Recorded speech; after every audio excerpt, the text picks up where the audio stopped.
offering Zoom training. AMA is offering Zoom training. I wonder, I know they've sent out materials, but I don't know if they've ever trained anybody on Zoom yet. And I wonder how good it would be if they did. Yeah. Okay, well, as I said, we're recording. So again, keep it clean. But seriously, what did you think of the video? Let's start with that. I thought his PowerPoint was horrible, to be honest. Yeah. If you hadn't recommended it, I probably wouldn't have watched it. He was pretty good, but the PowerPoint kept throwing me off because it was very kind of amateurish, old fashioned. Yeah. So, and I didn't know him, but because you said he was great, I watched it. Well, I thought the information was good. So that's I thought the way he laid it out was fairly Right. succinct and kind of, impactful. So the way we're going to do this is I'm going to just go over again with everybody's input. I did a little Word document here, and I'm not sure how to. So I'm opening the Word document. So does that mean that everybody could see it? Or do I have to share my screen? Yeah, sure. You can open the document. Open the document to your desktop and then share your screen. Okay. So that's what I'm going to do.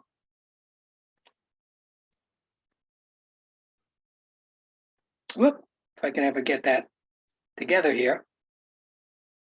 Pardon my.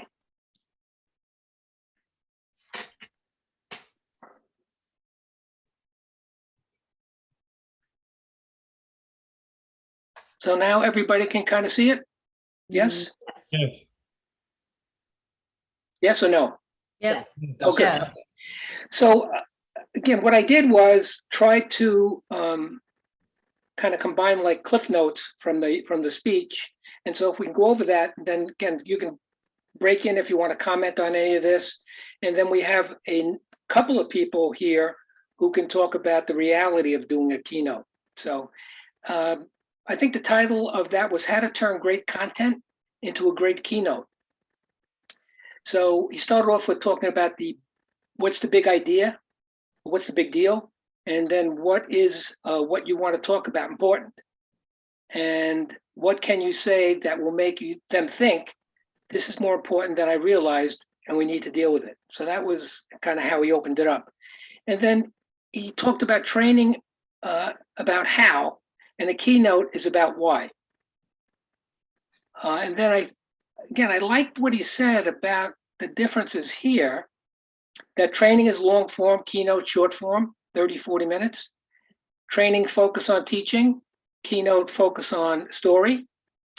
Training is skill transfer and keynote is emotional transfer. Training is they do the work and keynote is you do the work.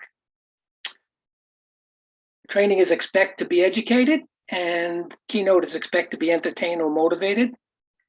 And then training's head oriented and keynote's heart oriented. And then training it's a classroom, and I apologize for all this stuff here misdone. And for keynote, it's a show. So would everybody think that that's about right, or you want to say anything about that?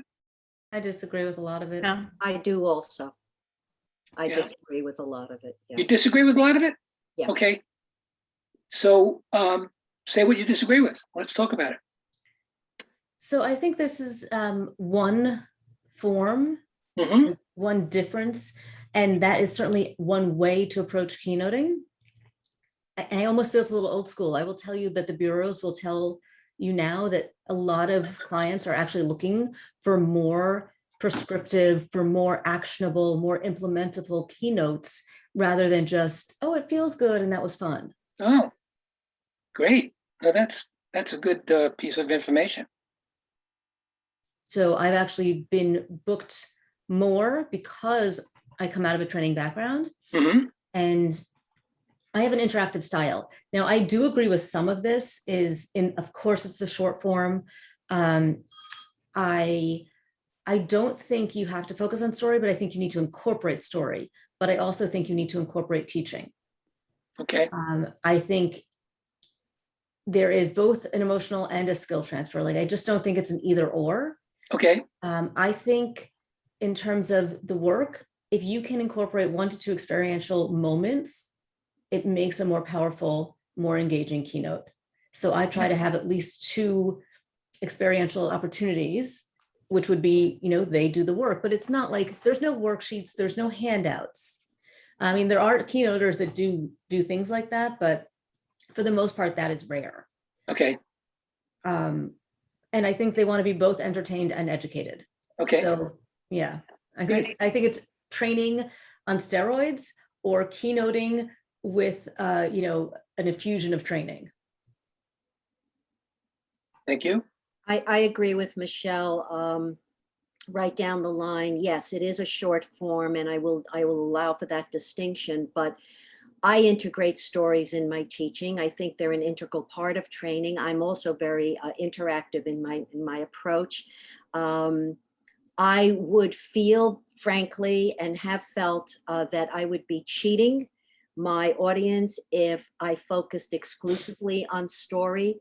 I like his point about the anchors and reiterating one point, one phrase consistently. You can do that in training. Yeah. I do see, I understand he needed to make a distinction, but I think to some extent he diminished the impact that a keynote can and should have. And given the price tag that often goes along with keynote speaking as opposed to training, I would feel that I would be cheating my audience if I focused exclusively on story, emotional transfer, etc. Okay. So let me ask you a question, again, both Michelle and Diane, and anybody else who's done keynotes. How do you do interaction when you have a big crowd of people? I'm, Michelle, go ahead. I was gonna say, you can go first this time, Diane, if you want. No, go ahead. It really depends on the size. I've had interaction with 1,000 people. And it could be just getting them to raise their hand. It could be getting them to talk to somebody next to you. It could be interaction doesn't necessarily always have to be interaction with other people. It could be interaction with your own thoughts. So I'll get them to think of a person in their life that got the most out of them when I do connected leadership. And I kind of describe what a connected leader is. I'll ask them what a connected leader is, and I'll have people call it out, and I'll throw prizes to them. And then if they come up with, I say, if you have somebody in your mind that did this, like that had all these attributes, nod your head like this or nod your head like this. And then I see people who are like vigorously nodding, and I'm like, okay, you're vigorously nodding. Tell me about that person. And I'll get them to have a mic and tell a story. And then I'll incorporate that story throughout the rest of the keynote. So that's one example of interaction. Okay. I love that you said interact with yourself, Michelle, because we tend to think of interaction as group activity, small groups, have a leader in the group, give feedback. And that is part of training, and that's a vital part of training. But you can boil that down. And I don't think a lot of people consider interaction with oneself as true interaction. And I absolutely love that you said that. Yeah, that's a great point. I couldn't have stressed anything more than that, more important. And yeah, raising your hand, nodding your head, standing up in the room. There are so many variations that take seconds, nanoseconds, or no seconds at all. And it doesn't break the flow at all. Now, 30 to 40 minutes becomes a little more challenging, but some keynotes are as long as 60, 75 minutes. I will tell you, most of mine have been 60 minutes. Like that's the most common is 60. I have had them at 75 and 90. And I've had them at 30 to 40, but 60 is honestly the most common. Okay. Yeah, that seems that it would lend itself to having more interaction and more of a training feel for it, if it's that long, I would think. Well, it depends. You can pull it off. You can pull it off successfully, but as Michelle said, the size of the group makes a difference too. When you have 1,000 people, it's different than 100. And it's certainly different than 20 or 25, so, which you generally wouldn't for keynote. But I see a lot of integration of these points. And I think the part that bothers me the most is the last point where he says it's a show. I don't think it's just a show. I think you have an obligation to communicate some real content. And it's a classroom. There's also some showmanship involved in the training process, at least when I do it. Mhm. So different strokes, I guess, for different folks. Right. Anybody else want to comment on this? We're going to go to the next part. Anybody? I agree with everything that's been said so far, but for me, and this is what I'm working on, is how can I make this more of an experience for the audience, whether it be keynote or training, and experience in something that they are involved in and feel some ownership for and learning. So it's a distinction between having them have a training experience and having a experience where they feel like they either subliminally or consciously were involved in. And that's what I'm driving toward. I don't do a lot of keynotes. I do very few keynotes, but that's what I would drive toward, is making it more of an experience where they feel more involvement, and it doesn't have to be direct involvement. You can Anybody also, want to comment on that? Anyway. I was more gonna just add another idea, but I can wait.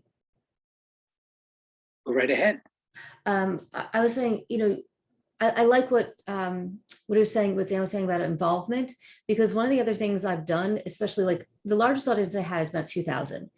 And when you have that audience that size, you're really stuck on stage. In 300 or less, I'll get off a stage and I'll walk around. But when you get higher up, you're stuck. They can't see you.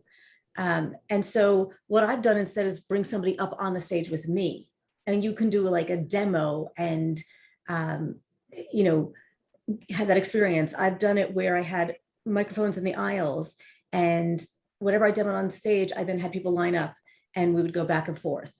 So it's not everybody needs to interact to feel the interaction or the involvement, as Dan put it. Nice. Anyone else before we move on to some structures here? So they talked about 3 structure types: a sequential, kind of this is where we were, are now, can be in the future, as one structure type. Then problem, solution, so problem, cause, solution. And then the last one was complex to simple, which I find a little bit, difficult to get totally. So problem, here's one way, complex way to solve it. And here's a better, simpler way to solve it.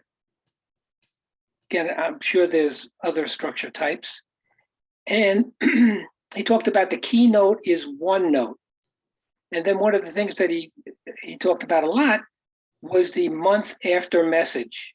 So the most important message. And he gave a structure example where he said, this was, I guess, an hour keynote. So 10 minutes for the opening, and then you do the month after message, then 15 minutes for one point, and then somebody brought up this anchor thing, which he talked about an anchor, something you can use, a story, audience activity, and I guess that that would relate to what Michelle was talking about too, where you can either have the audience do an activity out there, or you can bring them up on stage, or a person up on stage and do that. And then again, bring up that month after message. Then the second part, again, anchor, and then another activity or story, month after message. Third one, another anchor, story, audience activity, and then a close for 5 minutes. So this is, again, just a general outline. And then the last thing you talked about is keynoting as a responsibility. And I have the there wrong, they're giving you the microphone, audience trust, and their reputation. So that was kind of what I got out of it. Anybody want to add anything to what you get out of the presentation, or want to talk about pieces of it? I guess we can. Well, I would add that, tapping into people's imagination, where you're not really directly involving them, but you're getting them to imagine. And I think that's a big thing for them to think. For a keynote, particularly getting them to think and imagine and go on a journey with you. Sure, get them involved if you can, but that's more indirect ways to get them involved, because they need to experience something, and the keynote probably not as much as they would in training, but still having it when they leave, it's kind of like going to Disneyland. You want to feel like you've done something that you felt good about.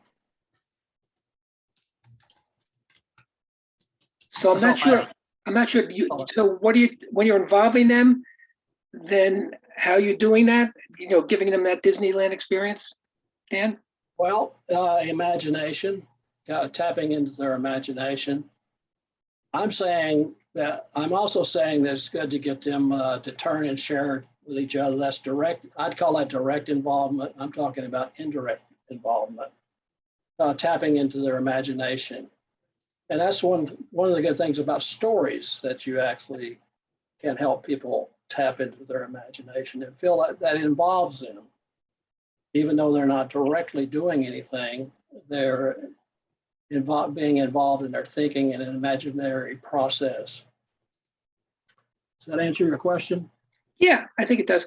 As far as stories are concerned, then again, I'll just ask the people who've done keynotes, is it much better to use a personal story as opposed to a third party story? Any feelings, thoughts about that? It depends on the story. Okay. So I mean, you I think find both can be extremely effective. You know, the personalized is great, but you don't want to make it all about you. Mhm. So if you have a story about a client, I think either can work. It's really about the story. I think it has to be relatable. I think that's what's important. And the more you know about who's out there, the more relatable you can make your point. And you can use, something in the news. You can use a public figure. You have to steer clear of certain touchy topics, obviously.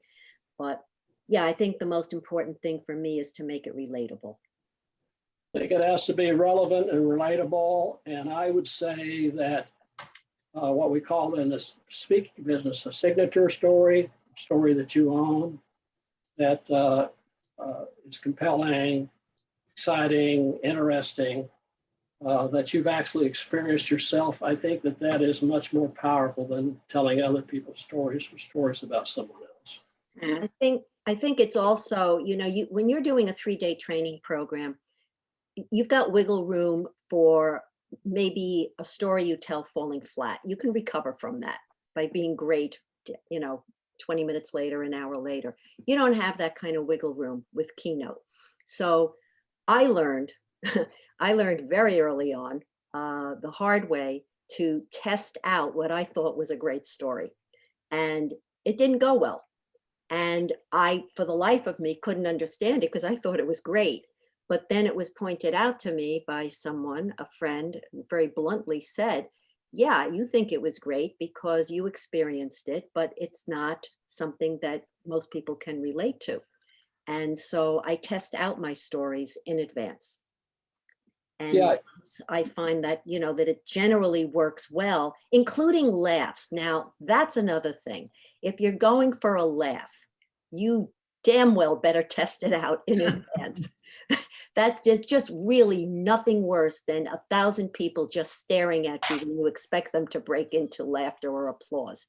So I think that's a pretty important element. So the preparation for a 1-hour keynote can be very challenging, and often more challenging than preparing for a 3-day training program. Well, I'll add to that as you don't want to be the hero of your own story. There you go. Somebody else has got to be the hero, and that can be a big lesson learned. If you wonder why a story may flop, it's because chances are you showed yourself as the hero rather than the person who learned something and grew from the experience. No, Cheryl's group is full. How about self-deprecation? How about just, talking about some time that you failed, or does that make you more relatable or human, or what? Anybody try that? When you walk in there, you want to have the credibility and establish your credibility, and then that self-deprecation can be very engaging. I think there's no rules to all of this. I Mhm. think it depends on what you're trying to convey to the audience. I think vulnerability rather than self-deprecation is what I would embrace. You know, and there's a lot of self-deprecation is just one way to show vulnerability. But I don't think you do self-deprecation if it's not genuine. You know, if you're like, oh, I'm so this, but you don't really think you're so that, it's kind of like, it's Okay. like begging for the compliment. Like that does not land. Gotcha. So can you give me an example of the other, making yourself look like, I don't know, a schlemiel or something is probably not a good way to do it, but what's a good way that you've done it that's worked? Probably the best frame is the hero's journey, which I think most of us are familiar with that, where you start off on a journey and you run into the monster and somebody helps you, somebody shows up and helps you deal with the monster. You deal with the monster, then you go back home and you have a story to tell about it. It's Joseph Campbell's hero's journey. Mhm. It's what I really like. I'll share an embarrassing moment. So depending on what I'm teaching, I remember once telling everybody that I was in front of an audience in the first 10 minutes and I got up on a table to be really dramatic and talk about point of view and perspective, and I fell off the table. Like the table literally flipped up and they told me it looked like I surfed off the table. Papers flew, I crash landed, got up, and and I'm telling them the story, and then I used it as a teachable moment. I'm like, what would you do in that moment? I'm like, who is mortified for me? And so that's kind of a way to tell a story and be vulnerable and be self-deprecating and say, I'm not perfect, and say it's okay. It's what you do with it. It's how you handle it. And it's a teaching moment, but more to the point, Michelle, in that, what was it, 15 seconds that you took to just share that? I had the image. And imagery is so critically important because anyone in the audience could put themselves on the table, sliding off the table, papers flying everywhere. Now we're laughing with you, but I'm sure at the time you were not laughing, not really laughing, but I actually hurt myself. Like the story's longer than that. Like I was talking about how I moved over to the edge because I was like, I got up there, but I didn't know how to get off. And the chair had you make the story so that imagery is so like they can see and almost feel like themselves up on that table. That's right. And trying to figure out, what the hell do I do now? Why did I get up here? And I landed on my hand and I'm like holding my wrist. I'm like, well, this hurts, I had a mentor once who shared a very important point about keynoting. And he said, it doesn't matter if there's 100 people or 1,000 people, you want every one of them to walk out feeling like they were the most important person in that room and you were talking to them. And I thought that was a very significant message as well. Not always achievable, but certainly an important message. So how about some pointers on how do you do that, Diane? Well, I think it comes back to relatability. And if each person in the room, they're not going to stand up and say, okay, I can relate to that. Thank you. Now I feel like the most important person in the room. But just by nodding, they may be saying to you, thank you for that. Thank you for making me feel that I'm an important part of that message and part of that journey. You don't always know if you've succeeded, Bill. You don't. But that's one of the things that I strive to do, to make everyone feel like they're an important, if not the most important person there. And of course, as much as you can with the eye contact, and Michelle, like Michelle said, with, I think you said 300 people, you can still move around. With 1,000 people, you're on stage. You can pace on the stage. You can move around on the stage if you want to. One of the most impactful keynote sessions that I attended, I was one of well over 1,000 people. He was on stage with absolutely nothing except a mic. There was no podium. There were no slides. There was nothing visual whatsoever. And I was captivated. And he kept walking slowly and deliberately from one end of the stage to another. And I followed him. We all followed him. And when you know you're being followed by the eyes of your audience members, you know you've got them. You've got them. And I thought he was just magical, absolutely magical. And someone said, well, what did he use? I said, nothing, his voice, just his voice. It was wonderful. You want to share who that was? Maybe people can YouTube the person. Honestly, I wish I could tell you his name. I Tony can't. Robbins. It was so long ago. It was very early in my career. So it was a good 25, 30 years ago. Diane, was it an organization or a business, or, I mean, who was he He talking was to? there as a representative from a business, and it was HR related. I can tell you that much. That much I can tell you. And I just, I was at that stage where I was thinking, okay, in order to be successful, you have to use, visuals. You have to do this. You have to do that. And he did none of that. And I said in the first couple of minutes, oh my God, he's going to bomb. It's going to be awful. And then I just wanted to follow him home. It was just that amazing. So no, I don't remember his name. And that's really unfair that I don't, but that could just be, my memory at this point. I'm not sure. But now, was I bold enough to try that myself? No, I wasn't bold enough to have no visuals, but I've become a little more, a little less focused on what the should and rather what works best for me. And I know my style. And that's why I started out by saying, I thought he made too much of a distinction between training and keynoting. For me, there's much more of an overlap, at least my style. Right. It's always worked for me. Michelle, any other Intrigued techniques? by this. I'm intrigued by this question, still intrigued by this question, how you make your audience feel important. And, I think that's something we could all learn to do better. For me, it starts with audience analysis. Yes. What can you find in, what do you know about your audience that has integrity that you can say and compliment them on? And I don't think you need to spend a lot of time on it, by the way. But you make sure you compliment your audience. And I would say, based on my audience analysis, I would find things that have integrity to them. I wouldn't want them to feel like I'm pandering to them. I would prepare for a keynote much the way I would for any training program for a client. I would want to know what the participants have been exposed to in the past, what their response was to those experiences. I would want to know what the hiring organization wants for them, and if that's realistic and reflective of what their participants are looking for and are interested in. I'd want to know what their backgrounds are as much as I could. So very much what you're saying, Dan, it all comes down to preparation. For me, it's much like writing. And Michelle, I know that you're quite a prolific author, so I don't know if you'll agree with what I'm going to say, but writing a book for me, or anything that's condensed, every word. This is coming from the bureaus. They very much say that a keynote should not be a condensed training.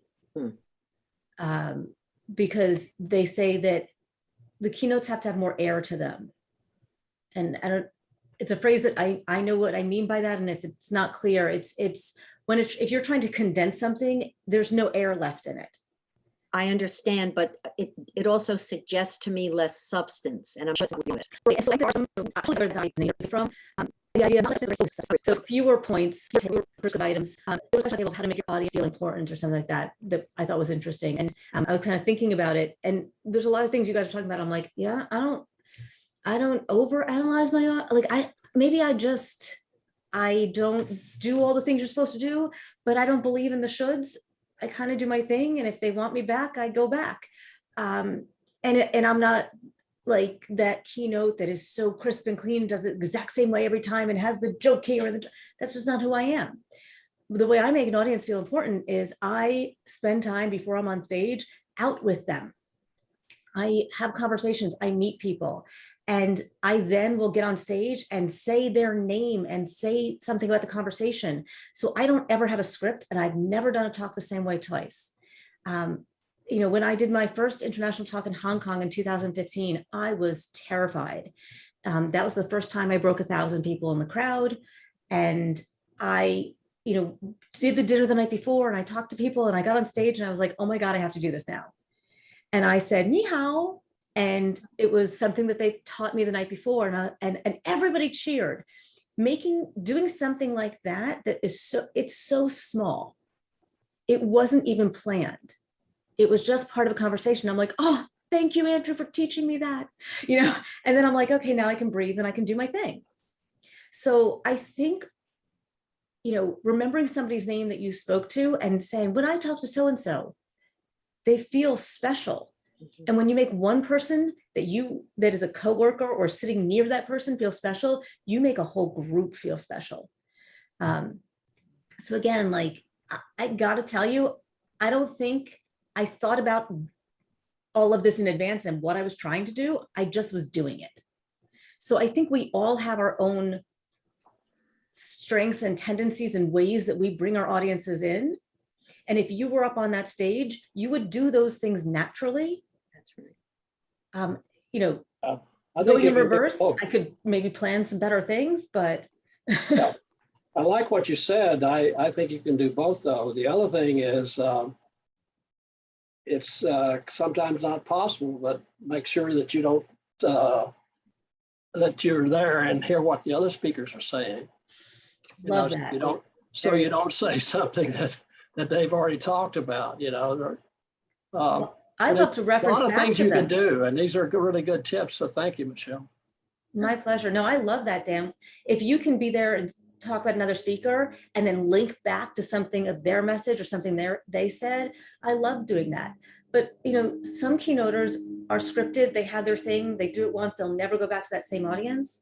I'm doing a virtual keynote next week. I have spoken at 2 of their annual conferences as the keynote. I have spoken to their national, I've spoken to their chapters, and they keep asking me back, and I keep saying, aren't they going to get bored of me? They're like, nope. And they're like, let's just pick a new topic, Michelle. And I'll say, well, what about this? And they're like, well, we've seen that slide. I'm like, okay, how about this one? Okay. So I think when you come out of training, which we all do, we have the advantage of having such a breadth of things we can talk about and pull on that we're not pigeonholed into this is my keynote and that's all I do.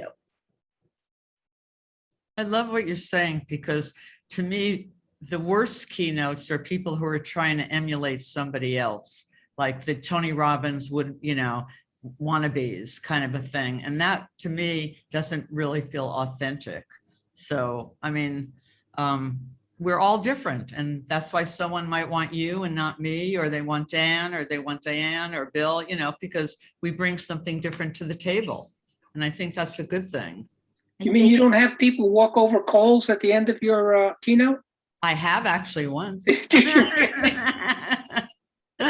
the other thing for me, and maybe it's just a product of how long I've been, in my field, I don't want to talk about something that I don't truly enjoy talking about. There are topics, I'm an HR generalist by training, and there are aspects of HR that I would say thank you, but no thank you. I could do it, but I can't bring any joy to it. I just can't. And joy is an important element for me when I'm speaking. And as Michelle said, there's planning, there's over planning, there's under planning, there's just what is your style?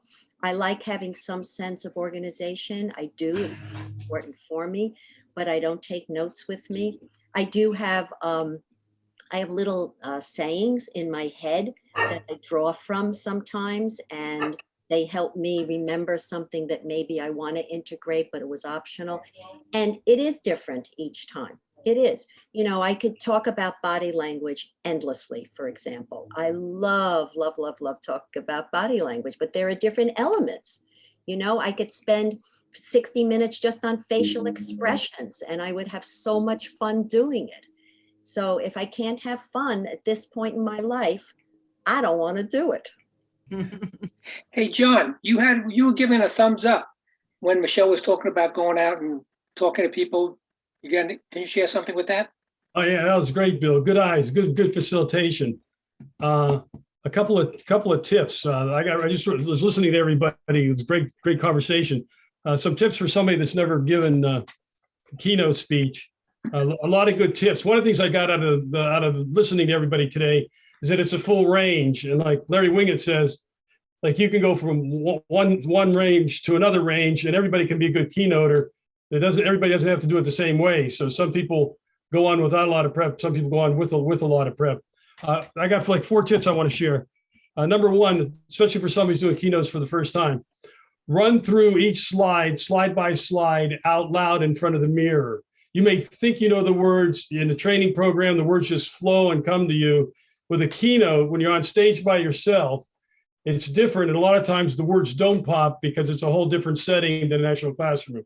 So I recommend, number one, going through each slide and speak out loud. Now, you can whisper, because somehow whispering has the same effect as 25% louder than normal. But make sure you have the words for each particular slide. The other piece of advice that I got a long time ago, which is very helpful, is almost like memorize your first 2 sentences. So when you first step on stage, you don't stumble around and just try to wing it. Now, again, there's a different range of people and people's different styles and know what their styles are. But I thought that advice was very good. Because what happens on the stage, especially if it's a big audience and more than a couple hundred people, and I know this has happened to me, you walk on the stage and somebody mentioned establish eye contact with the audience. Not if there are headlights like beaming down on you. All I could see was the people in the first 2 rows of the audience. And it's kind of like, I became a deer in the headlights. So you got out there and like, this is different than a training program with 16 to 20 people in it. And it's kind of, I'm glad I memorized my first 2 sentences because it was different. So anyways, that's about owning the stage. But I want to go back to Michelle's point. Point number 2 was get to know people ahead of time. One time you did a keynote for local school system, and I talked to a bunch of people before I came in. It did 2 things for me. Number one, it gave me a feel for the audience. The second thing is it reduced my nervousness. It's like I like interacting with people, and I knew during the keynote I wouldn't interact with people. And so I talked to like 5 or 6 or 7 or 8 people. I might have talked to 15 different people. And there was one bunch of people, like 6 people. I remember this. It was like a gymnasium, and they sat right over there on the left. And I still remember them. And I would say something that I thought was a little bit funny, and they would laugh. I mean, they would smile. Anytime I need energized in the keynote, I just looked at that group who I had met ahead of time, like kind of like one-on-one. And it was a great energizer for me. In that case, there weren't the blinding lights. There was only about 60 people in there, so I was able to see the people and get eye contact. But that Michelle tip was great. Meet the people ahead of time and interact with them. And I thought that was really good for a number of points. One thing I really liked from and Michelle's again said this, which was really good, about a keynote needs air when the training program doesn't. The training program, you have a whole day or half a day or 2 days. You got a lot of air to put a lot of points in there. I think what he was trying to say that I got out of the session, and I like Michelle's metaphor, you focus on one point in the keynote, drive home one point, so when they leave, they remember that one point. And to do that, you give that one point a lot of air. You tell stories about that one point. You focus on that one point. You talk about variations on that one point. And what you do is that when you leave that thing, hopefully, if you asked them 2 weeks ago, hey, I was a keynote at your banquet, or as a keynote at your meeting, it's like, what's one thing you got out of it? They'll remember that one point. Different than a training program where you have maybe 18, 20 points you're trying to get across to people. I really like that idea from him about focus on one thing that you want to remember, MOM, month after month. And what was the last thing? I got another, just a little thing. So again, there's not one way to do it. Everybody has their own style. When I do local stuff, like for local groups, like 20 or 30 people, I do a combo training and keynote. And the way I do that is I give a 1-page handout. And this has worked great. It's like a 1-page handout. And I have like, there's little blanks in there. There's like, I'll say like for selling skills for non-salespeople, I'll put in some stuff in there and I'll leave words blank. And as I go through this is a keynote, it's not built as a training program, it's built as after dinner speaker. Then I have people write in the words. And it's kind of easy. Everybody has a pen with them. And getting 1 page to everybody in the audience is really easy. So what I do is I kind of give them a little bit of the best of a training program. Now, it's not a real keynote. It's kind of that hybrid blend that people are talking about. But the way I get around them not writing stuff down is that I give a little one page that they can in fact fill in. What's one other thing I can share with you? I got one. I just got one more thing. Talking about the guy, talk about the guy. This is Diane. Okay, so the guy who walked back and forth on the stage real slow.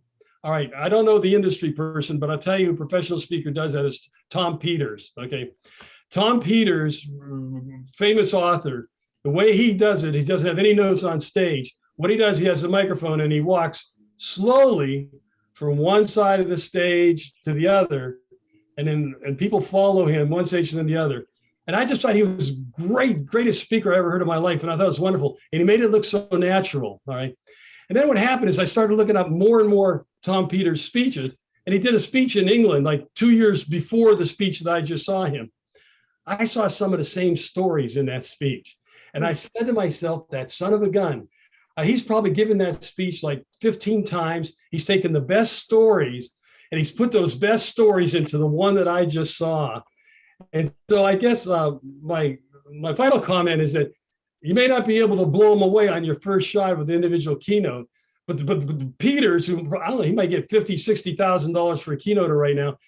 He doesn't do the keynote for the first time. He's pilot tested that thing several places and put the best parts in it. That's all. Thanks, Bill, for the. Let me Yeah. And some other people, Casey, have you done any keynotes? You know, that's an interesting question. Not what I would call a keynote. I did a program maybe about 2 months ago for eCornell, which they called a keynote, but it was, to me, it was like a succinct training with 3 main points. So in the purest form on a stage with me up there, no, I have not. Okay. How about you, Brent?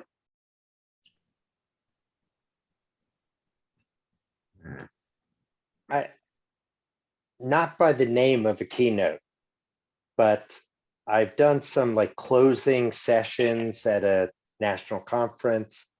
High energy is a combination of training and keynote, but I'm very much a believer in getting people to have fun in that, to really make it an experience. So while they need a takeaway, I think I bring people up on stage and, poke fun and have fun with them. And I can be the butt of the poking. So,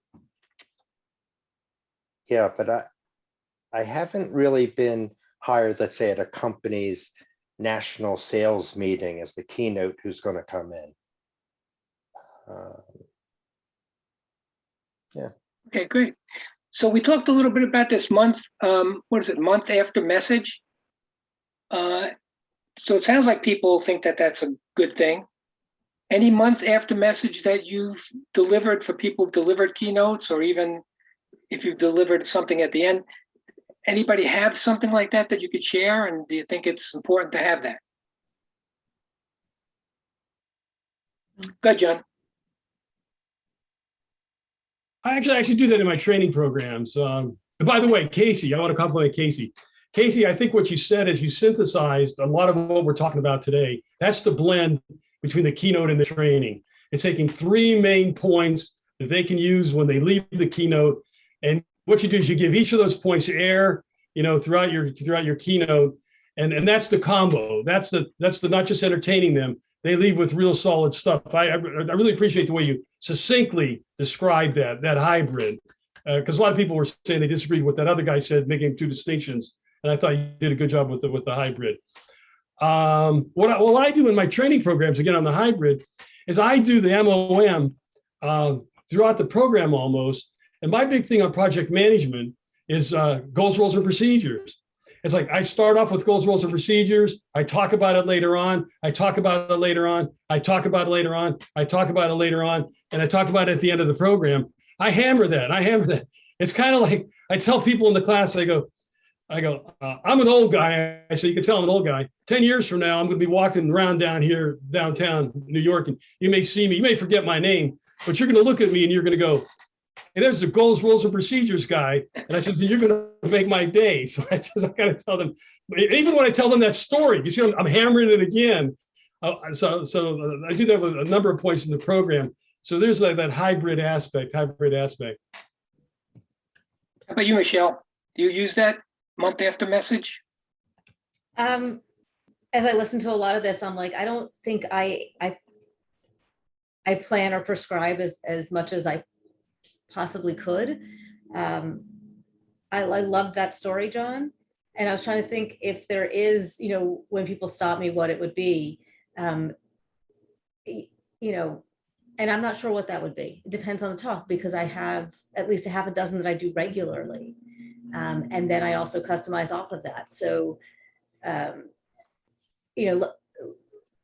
one talk, it could be communicate to connect, but no, I don't think I hammer it home the way John does. So it's been a while since I did a keynote beyond my desk at this point.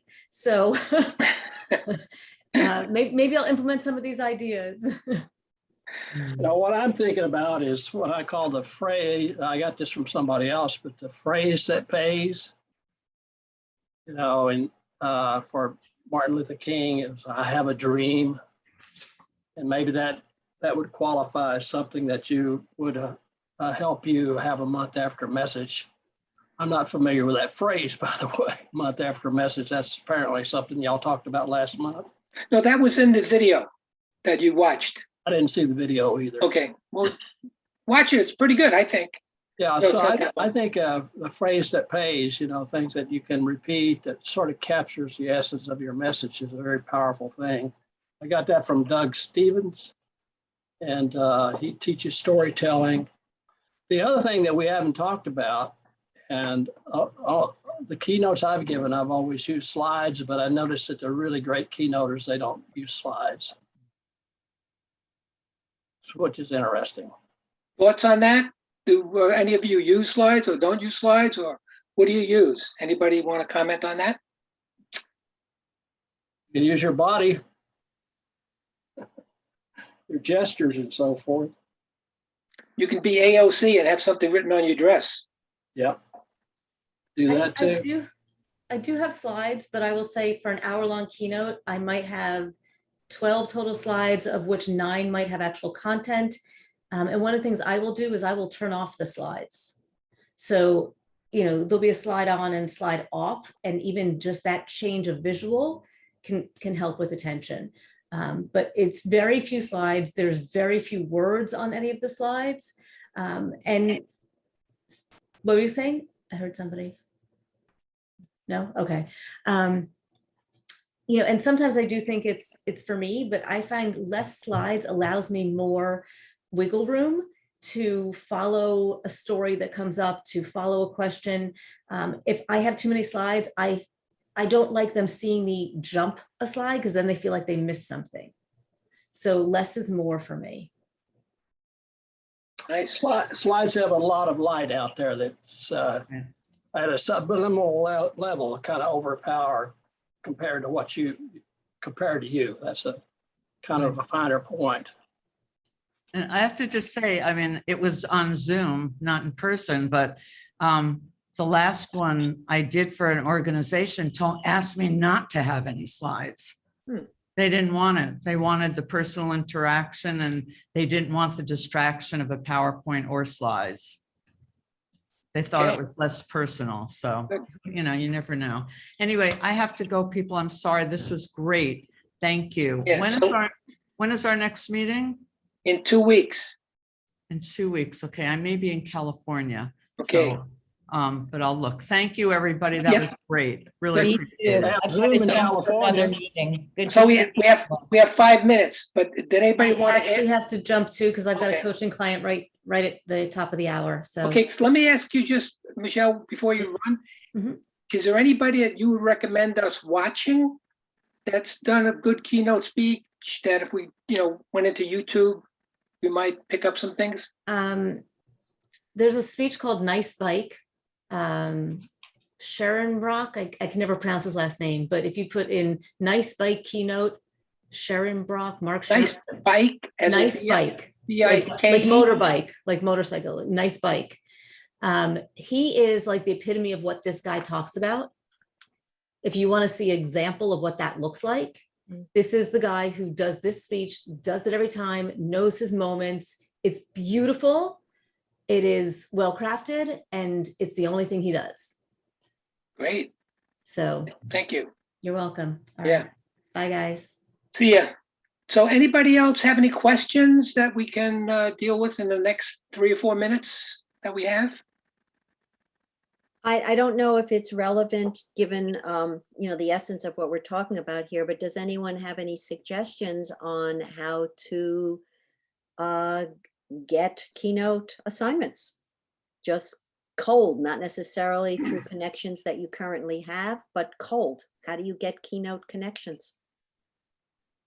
It's a good question. Anybody have any thoughts on that? I would Some say, people would Keynote's a say- whole nother level. Yeah. Keynote's a whole nother level. And, it's also, you're talking about $5,000 up for the hour, Right. which requires a lot of work. But it's another level of speaking that, and it's a very, you can't blow it in a keynote, I don't believe. It's very bureau dependent. So the bureaus sell you, and it's $5,000 to $10,000 unless you're a celebrity. It could be more than that. That's the question. I- Can you do it outside of bureaus, Dan? That's what I'm asking. What do you think? I would forget about it, but that's just me. I don't think it's worth your, but that brings up, what is training, because, you want to do something that's a little bit more, has a little bit more gravity than training, I think, too. So maybe that's what you're talking about. I don't know. And you used 5,000 as a base. I had notes from the video, and he mentioned fees from 10 to 25. And that's another question, of course, how do you set your fee? Or if you're working through a bureau, is it set for you? If you're not